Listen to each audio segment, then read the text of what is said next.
What is up, denizens of the interwebs? It's Arza Chats here coming at you with another video, and this time we're talking about Ghost of Yotei again. There's a lot of news that has come from Endymion TV, who claims to have gotten an insider source who claims that the people at Sony were completely blindsided by the announcement of Yotei, and are completely unhappy both with Yotei and with the reaction to Yotei.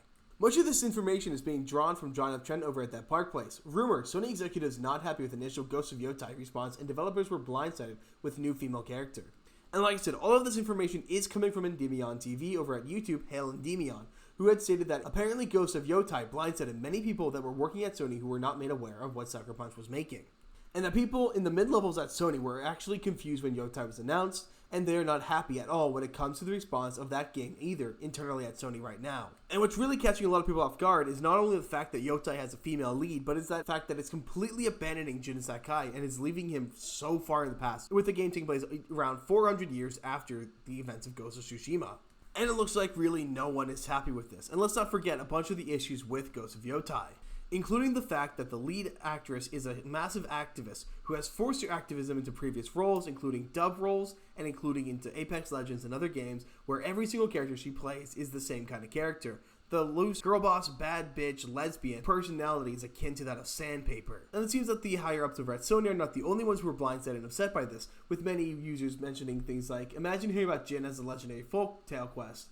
Though I have no issue with that, because I really feel like that these should all be done as if they were folktales, similar to the storyteller in Ghost of Tsushima. That just feels like the perfect framing of these kind of games. And another user wrote, Ghost of was the best idea to stick with. This way they can tell loads of different stories from different eras, which is exactly like I was saying, and I think that's a great idea. Ghost of blank, Ghost of Tsushima, Ghost of Yotei, Ghost of Ivory Coast, Ghost of New England. You can do all these different things and kind of do it a lot like Assassin's Creed, but with a completely different focus. Don't focus on this Assassin's Creed story, but either make up or tell real-life myth stories in such a way that is applicable to these games where you are playing as these legendary figures, either made up or real. And you know, 20 years down the line, you can even get Ghost of Kiev and have something set during the Russian-Ukrainian war.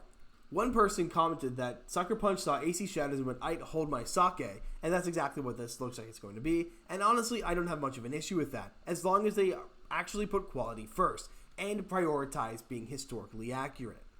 I never expected them to make this IP into an anthology series of different time periods and places in Japan. I think they made the right choice. Like I said, I agree. I really feel like that if they continue on with the Assassin's Creed style, this could actually be a really good idea. However, Kabrutus, the founder of DEI Detected, had pointed out that Sony's latest corporate report, which is, of course, raising all kinds of red flags, especially where Yotei is concerned.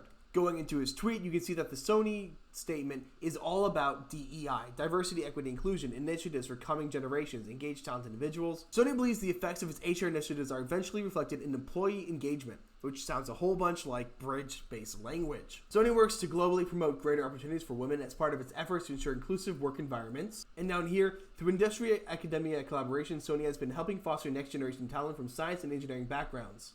Sony works to expand interest in technology among women through such initiatives as the Sony Team Girls Experience and the STEAM Girls Baton Program. And like I said, let's not forget the woes of the game already, with the statements from the main actress attacking the police, praising communism, and really pushing gender and LGBT themes and identity throughout various mediums, including prioritizing trans representation amongst children and threatening cisgender people over misgendering her. Another YouTuber commented that Ghost of Yotei is Sony's next big game. To think they wouldn't shove DEI into their most anticipated title is ignorant, and I 100% agree. A lot of people are hopeful because Ghost of Tsushima was a diversity-filled game. Do you really think that Sony, being the aggressive pro-DEI company as it is, isn't going to force these kind of ideas and ideals into the game when they weren't even expecting the game to be that big of a hit, and then it became one of their biggest titles? And let's not forget, by forcing in DEI into this game, they can fix the wrongs that they had dealt with the gaming journalists when the first game was announced, as plenty of journalists were pissed off that Sucker Punch didn't have any Asian representation inside of their staff, and accused them of being cultural appropriated and racist. We're a team of nothing but white men to create such a game. And of course, this is another really important point. Just because it doesn't outright say to your face doesn't mean it isn't there, but we should know this by now. And this is really the fact that a whole lot of people are saying, well, we don't have any proof that it was woke and the first game wasn't woke. Why do you think this one will be? And the fact is, that's not the question to be asking. The question is, how do we know it won't be? It shouldn't be asked, how do we know it will? You need to ask us how we know it won't. Because of the fact that it's being put everywhere, especially in successful sequels, you're seeing a massive spike in DEI into the sequels.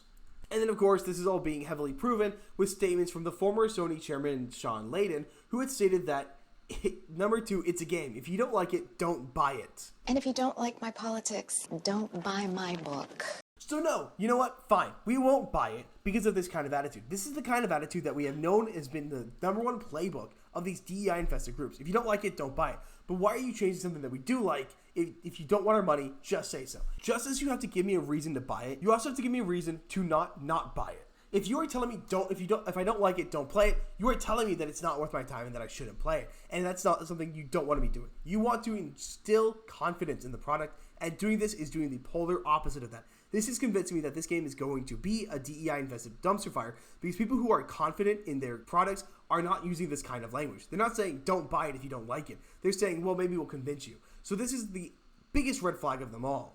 So, between the fact that Sony was completely blindsided by this release, by the fact that the former chairman of Sony is coming out and saying, if you don't like it, don't buy it, the fact that the lead actress is an absolute Wokoso who's absolutely insane and dedicated into pushing DEI in every corner that she can, as well as gender politics every place she can, and the fact that they have brought on several DEI initiative lead people, brought on several people from Sweet Baby Inc. and a few other DEI invested companies to work on this game is giving me zero confidence. I love Ghost of Tsushima. It's a great game, and I really do actually like the idea of making an anthology series where each game focuses on a different character.